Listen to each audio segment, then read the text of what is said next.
Thomas and Elaine Harris thought they knew their daughter better than anyone, until the night flashing police lights revealed the horrifying truth. Their beloved Lily was not a brilliant student on the path to success, but one of the most cold-blooded serial killers the country had ever seen. The town of Meadowbrook was the kind of place where people left their doors unlocked and neighbors knew each other by name. Life moved at a gentle pace, and the Harris family fit perfectly into its picture of suburban calm. Thomas and Elaine Harris had built a reputation over the years as kind, dependable people. Both worked as teachers at the local high school, respected by students and admired by their peers. Their only child, Lily Harris, seemed to embody the very best of both of them. Smart, polite, and driven, Lily had never caused trouble. From the outside, they were the kind of family others envied, a picture of success in a quiet, ordinary world. Lily was always different, but not in ways that raised concern. She was naturally quiet, more interested in books than parties, and preferred staying home over hanging out with friends. Her parents saw these as signs of maturity and focus. They were proud of how she always chose her studies over distractions. Even as a child, Lily would spend hours in her room reading psychology books far beyond her age level. While other children played outside, she was writing essays about human behavior, often asking deep questions about why people acted the way they did. Thomas and Elaine encouraged her curiosity, believing they were raising a future doctor or professor. As she got older, Lily became more distant, but her achievements only grew. She graduated high school at the top of her class and earned a scholarship to one of the country's best universities.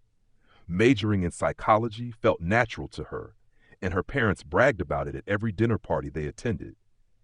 She was studying the human mind, they said proudly, so that one day she could help people who were struggling. No one had any reason to doubt that story. Teachers remembered her as polite, thoughtful, and highly intelligent. Friends described her as sweet, but a bit private. The truth, however, was something no one could have imagined. Lily's time at university gave her independence, but it also gave her the privacy she needed to explore her darkest thoughts. Her fascination with serial killers wasn't just an academic interest, it was personal. Throughout her teenage years, Lily had built an internal world that no one knew about, carefully hidden behind her quiet personality. What her parents saw as emotional maturity was, in fact, emotional detachment. What they thought was focus was actually obsession. She didn't just want to study killers, she wanted to become one. None of that was known to Thomas and Elaine as they sat on their porch on a warm summer evening watching the sunset. They thought their daughter was away studying for final exams, preparing to come home for the break. Life felt predictable, comfortable, and safe. That illusion shattered when flashing red and blue lights filled the street. Police officers emerged from their vehicles with urgency in their steps. As the squad cars parked directly in front of the Harris home, neighbors peeked through curtains, whispering among themselves.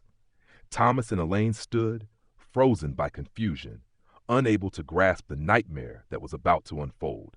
The moment detectives stepped inside the Harris home, the world that Thomas and Elaine thought they knew began to collapse. The living room, once a place of laughter and family memories, became a scene of controlled chaos. Officers moved methodically, placing folders of evidence across the coffee table, each one carrying pieces of a horrifying puzzle. The lead investigator calmly began explaining the unimaginable.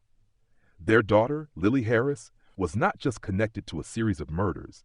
She was the prime suspect, the face behind a national manhunt.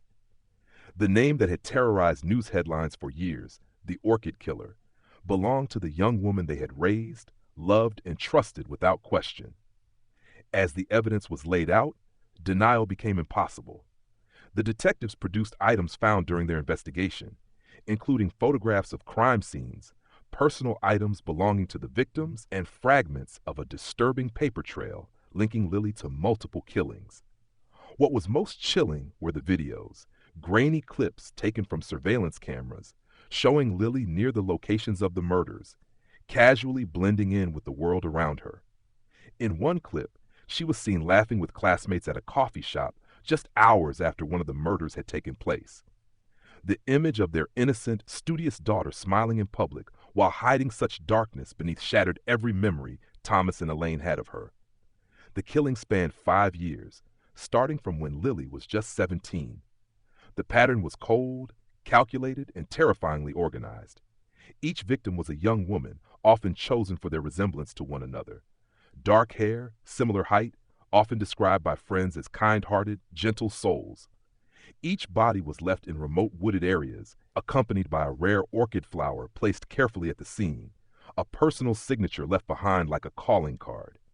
The police had struggled for years to connect the dots, chasing a killer who seemed to vanish without leaving a trace. Lily had outsmarted law enforcement for years with careful planning, using fake names, disguises, and prepaid burner phones to communicate with unsuspecting victims. What made the discovery even more devastating was the realization that Lily knew some of her victims personally. One was a former high school classmate, another a casual friend from university. These weren't random acts of violence. They were methodical selections, each chosen after weeks of research and silent observation. Lily had approached them with charm, built relationships, and then vanished before anyone suspected her involvement. She had sat at family dinners, celebrated birthdays, and hugged her parents goodbye while secretly planning her next kill. As the weight of the investigation settled on them, Thomas and Elaine could only sit in stunned silence.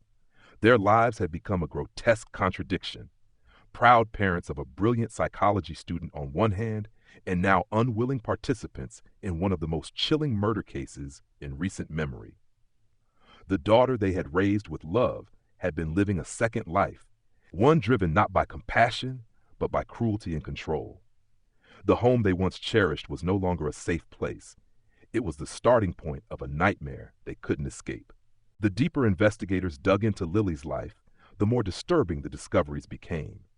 Hidden beneath her neatly organized textbooks and framed certificates of academic excellence were handwritten journals filled with thoughts no parent should ever have to read. These weren't ordinary diaries. They were detailed, analytical, and cold. Each page was covered in carefully written notes, as if she were conducting a scientific study on human suffering.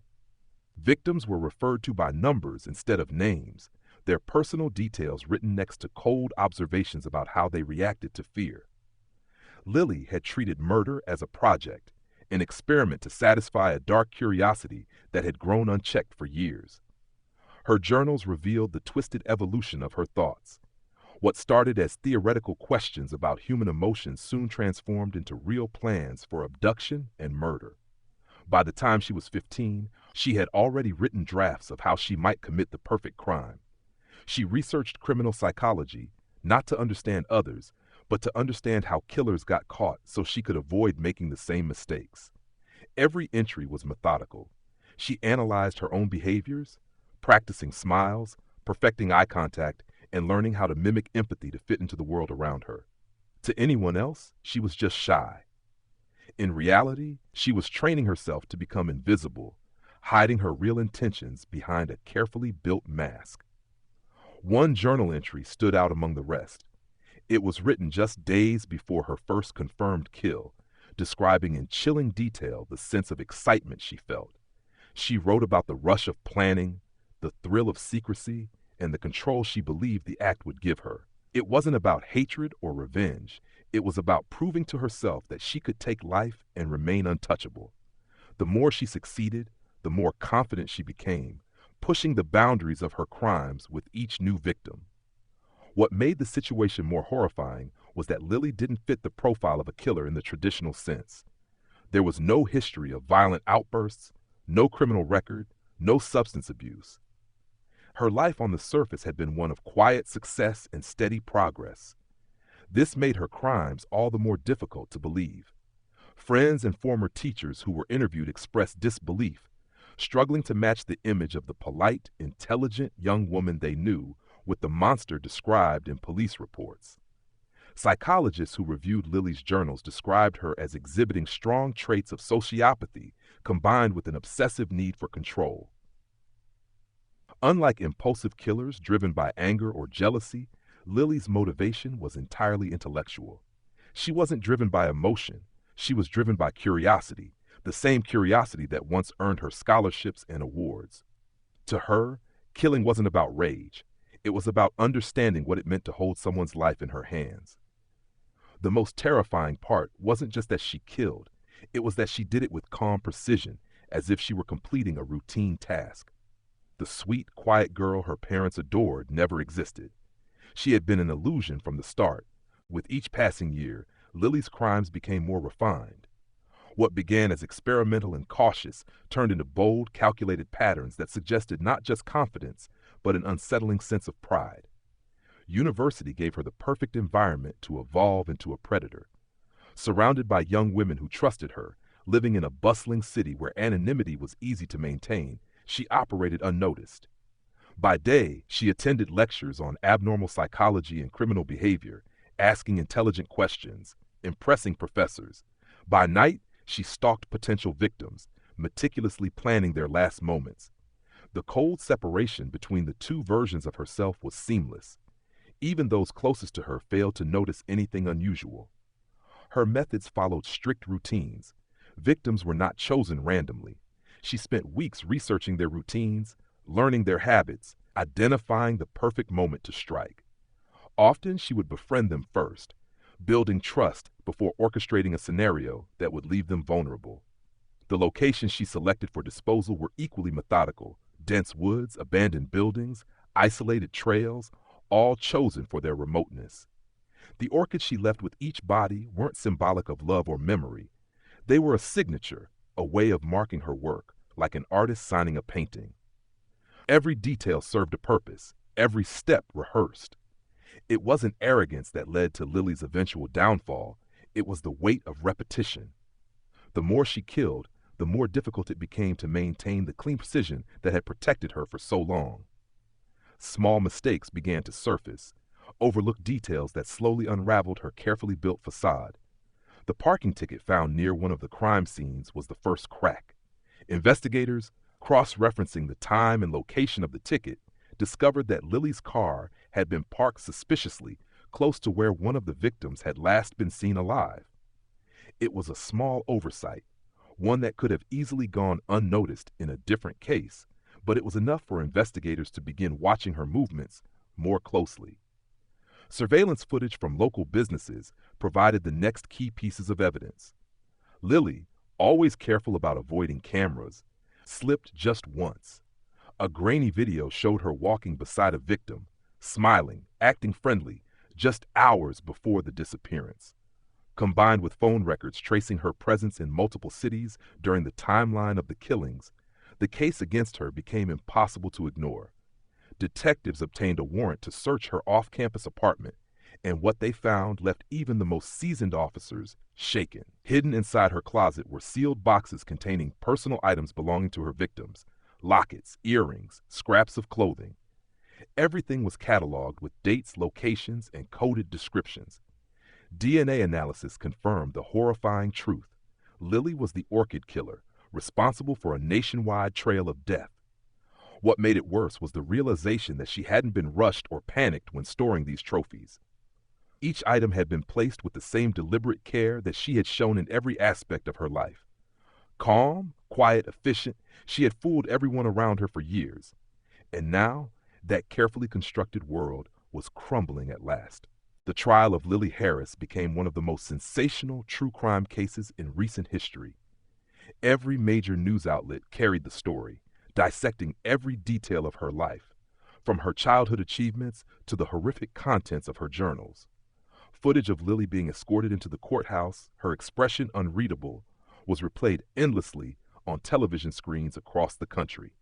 Crowds gathered outside the courthouse, some in shock, others furious, demanding answers that no one could provide.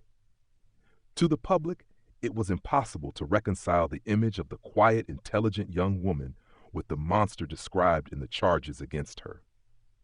For Thomas and Elaine Harris, the shame and heartbreak were beyond words. As the trial unfolded, more evidence was brought forward than anyone could have imagined. Along with the journals and personal trophies, investigators uncovered encrypted files on Lily's computer containing detailed research on police procedures, forensic science, and criminal profiling. She had studied not only how to kill, but how to evade capture, using knowledge from her psychology courses against the very system that trusted her as a promising student. Prosecutors presented the evidence with chilling clarity, showing patterns of premeditation that left no room for doubt. Each victim was named, their lives remembered in emotional testimony from family members who now carried unbearable grief. Despite the overwhelming evidence, Lily remained emotionless throughout the proceedings. There were no tears, no apologies, no signs of regret. When given the chance to speak, she declined. Her silence became as unsettling as her crimes. Experts later debated whether she felt anything at all, or if she had detached herself so completely from empathy that guilt no longer existed in her mind. To those watching, it was as if a machine was sitting in the defendant's chair, programmed to carry out cruelty with surgical precision and without human feeling. For Thomas and Elaine, the pain of public exposure was nothing compared to their private torment. Friends stopped calling. Neighbors crossed the street to avoid them. Former colleagues distanced themselves, too afraid of association. Inside their home, the reminders of their daughter's fabricated life were everywhere. Childhood drawings pinned to the refrigerator, awards displayed proudly on shelves, family photos capturing moments of happiness that now felt poisoned by betrayal. They questioned every memory, every conversation, wondering if they had missed signs or ignored truths that could have prevented this nightmare. After weeks of trial, the verdict was unanimous: guilty on all counts. Lily was sentenced to multiple consecutive life sentences, ensuring she would never be released. As she was led out of the courtroom in handcuffs, she didn't glance at her parents or the victims' families. She simply stared forward, expressionless, as if none of it mattered. The girl Meadowbrook once celebrated was now destined to die behind prison walls. Thomas and Elaine eventually sold their home, unable to endure the constant reminders of what their lives had become. They left Meadowbrook, hoping to find a place where they could live in anonymity, but the shadow of their daughter's crimes would follow them forever. Their daughter had taken lives, but she had also destroyed their own in a different way. What remained was not just grief, but a permanent, unanswerable question of how love and trust could turn into something so dark.